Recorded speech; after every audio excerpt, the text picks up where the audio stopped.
Jadi memang menurut saya adalah salah satu contoh dari korban pasif yang memang tidak berdaya ketika Bengawan Solo meluap.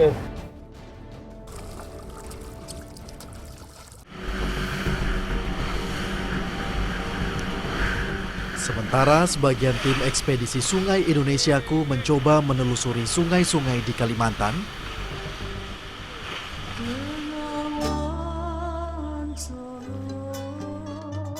perhatian saya justru ke salah satu sungai besar di Pulau Jawa, yakni Bengawan Solo.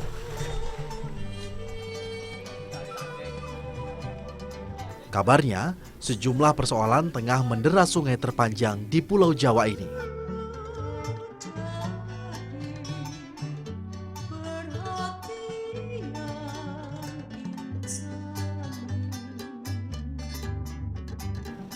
Dari Jakarta, kami tiba di Bandara Adi Sumarmo, Kota Solo.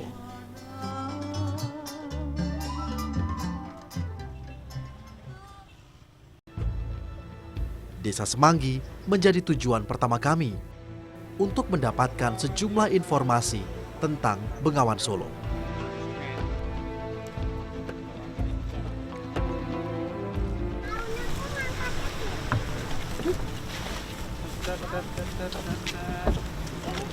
Sungai Bengawan Solo pernah menjadi fenomena tersendiri bagi warga di seluruh Pulau Jawa, khususnya wilayah Jawa Tengah dan juga Jawa Timur.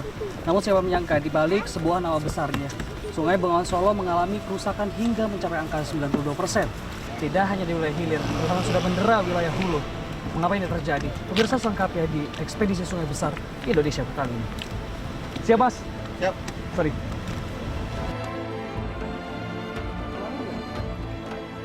Ditemani kawan-kawan dari Palang Merah Indonesia, kami pun memulai perjalanan menyusuri Sungai Bengawan Solo.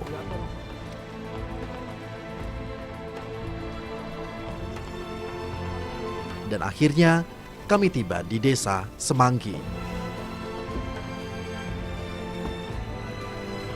Desa Semanggi adalah salah satu titik banjir yang paling parah manakala Sungai Bengawan Solo meluap.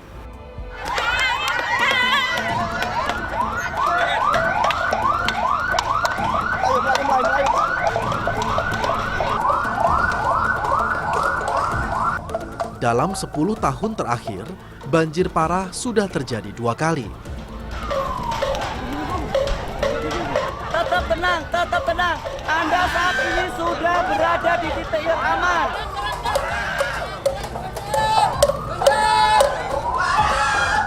Banjir parah kadang tak bisa diprediksi.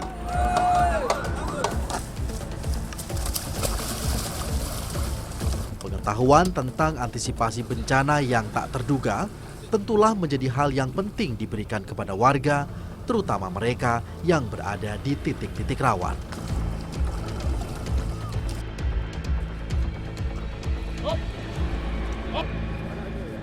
Saat terjadi bencana, pengetahuan dasar tentang penyelamatan di sejumlah negara rawan bencana terbukti mampu meningkatkan sejumlah korban selamat. Jadi memang menurut saya adalah salah satu contoh dari korban pasif yang memang tidak berdaya ketika Bengawan Solo meluap. Apalagi terlebih pada saat banjir memang tim dari Palang Merah Indonesia sengaja memisahkan korban antara korban aktif dan korban pasif. Dan yang tersulit memang mengatasi untuk korban pasif seperti ini. Kita menepi dulu, Mas, ya. Perlu usaha yang ekstra. Bersama. Evakuasi korban ke tempat yang aman dan pemberian pertolongan pertama pada korban sangat menentukan nyawa korban bisa diselamatkan.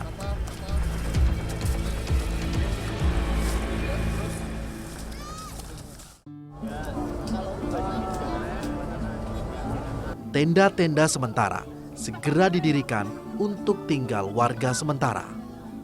Mereka yang sakit harus segera diobati. Ini karena wabah kerap kali melanda di tempat pengungsian sementara korban banjir, seperti muntaber dan sejumlah penyakit kulit. Saya cukup lega melihat upaya kawan-kawan Palang Merah mengajak warga untuk tanggap bencana banjir. Saya kembali melanjutkan perjalanan menelusuri Sungai Bengawan Solo.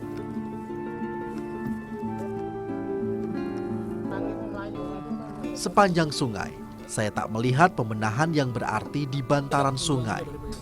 Program pembenahan pinggir sungai yang sempat sepertinya tidak berjalan dan berakhir mangkrak. Di sisi lain, wacana relokasi warga di bantaran sungai juga tak jelas kepastiannya. Kami memutuskan mengunjungi beberapa warga yang tinggal di bantaran sungai. Pemirsa, ini salah satu jembatan yang bersejarah. Jembatan ini memang buatan Jepang. Biasa digunakan oleh warga dari Kampung Mojong yang akan menuju ke arah Sangrah ya Pak. Dan ini sedang direhab. Baru direhab Pak ya? Udah dari zaman penjajahan baru direhab.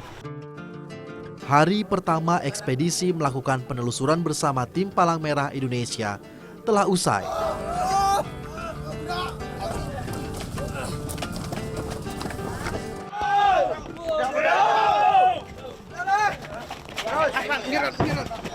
Tinggi jalan nih.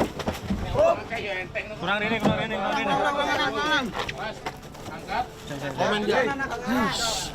Luar biasa pemirsa, susah banget. Angkatnya dari bawah sana, nanjak sini, nanjak lagi. Untuk aliran Bengawan Solo yang melewati Solo ini ada 7 kelurahan, tapi yang paling parah apabila Sungai Bengawan Solo itu meluap, itu 3 kelurahan itu. Bisa kapan tuh Pak? Semanggi, Sangrah, dan Sewu. Kapan saja? Ini setiap musim hujan bisa dipastikan. Pasti banjir. Cuma kapasitasnya yang berbeda. Yang paling parah itu tahun 2007.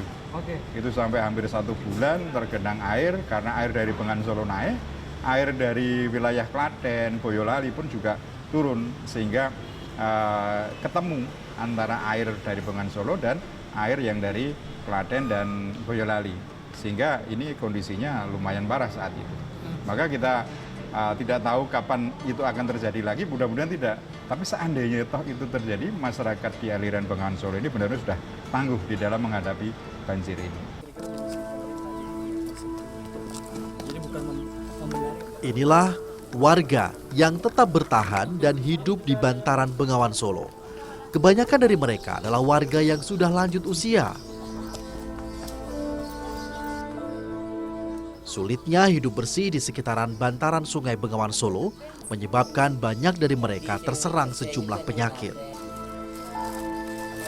Samijan adalah satu dari ratusan warga yang hidup di bantaran Sungai Bengawan Solo. Usianya yang hampir menginjak 1 abad membuat Samijan hanya bisa berbaring di atas tempat tidurnya. Sang istri terpaksa meninggalkannya sendirian, mencari uang untuk keperluan Samijan berobat. Sementara anak-anak Samijan tak bisa mendampingi dirinya. Semuanya merantau mencari penghidupan yang lebih baik.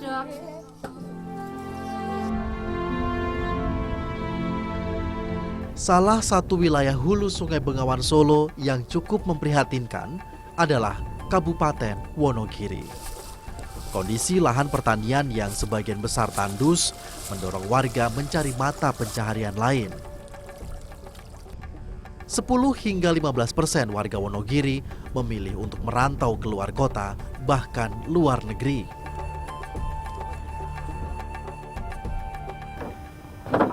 Ya pemirsa, dahulu kabarnya memang warga di sekitar Hulu Bengawan Solo ini, khususnya warga Kabupaten Wonogiri, banyak melakukan bedol desa sehingga hanya sedikit warga yang mau bertahan di sini. Dan ternyata lambat laun, keramba jaring kampung seperti ini ternyata bagi pemerintah sangat berguna untuk mempertahankan warga agar tetap tinggal di sini dan setidaknya mereka mendapatkan penghasilan yang tetap untuk kehidupan mereka.